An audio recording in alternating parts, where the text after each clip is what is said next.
Analysis of Act 2, Macbeth.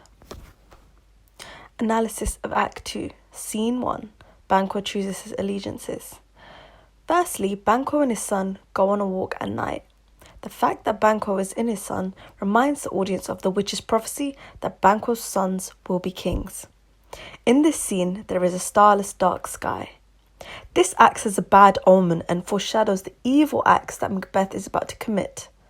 The audience now, therefore, is prepared for Duncan's death, given they see dark omens like a dark night sky. Thirdly, Banquo proves his loyalty to Duncan rather than Macbeth. He does this by Macbeth says to Banquo that he will honour Banquo if he supports Macbeth. Nonetheless, Banquo refuses him and says he'd only support Macbeth if he had a clear allegiance. Hence, it becomes quite clear for us that Banquo is supporting Duncan rather than Macbeth.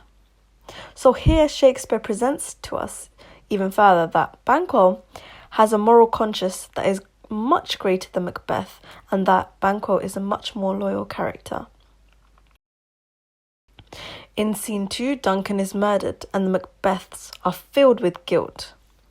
So firstly, Macbeth has killed Duncan in this scene and Lady Macbeth is awaiting Macbeth's return from killing Duncan.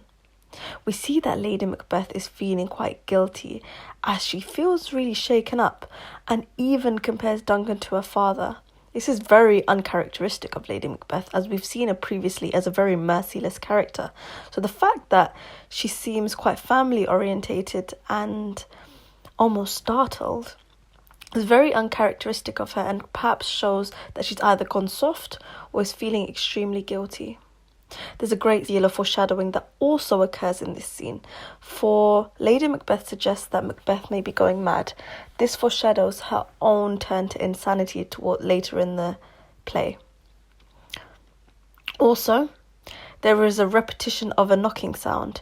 This further emphasizes the sheer guilt, tension and fear within this scene, because this knocking sound shows to us how Macbeth and Lady Macbeth are feeling, for it mirrors the heart, a fast-paced heart of both these characters.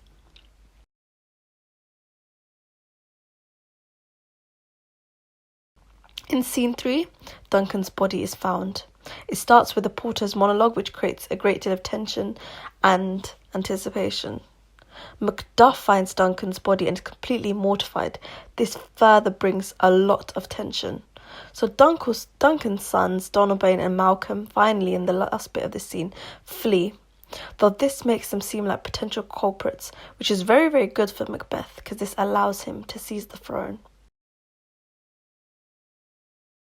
In scene 4, Macbeth becomes king.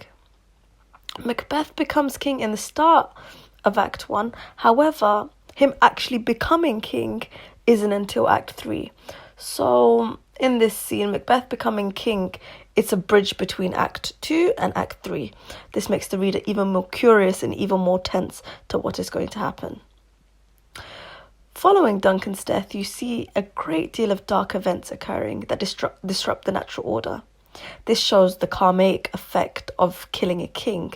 For example, Dark Night strangles the travelling lamp, shows that at the time it was dark even during the day. So here Shakespeare is trying to show, again, dark omens to show the effect of killing a king and how to also emphasize how much of an evil act Macbeth has committed.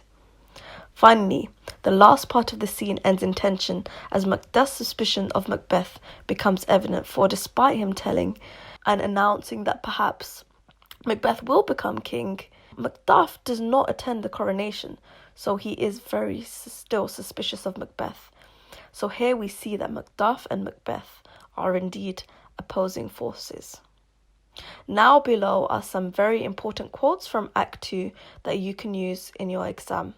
Read through them and read through the analysis, and they will be useful to answer the questions. Thank you.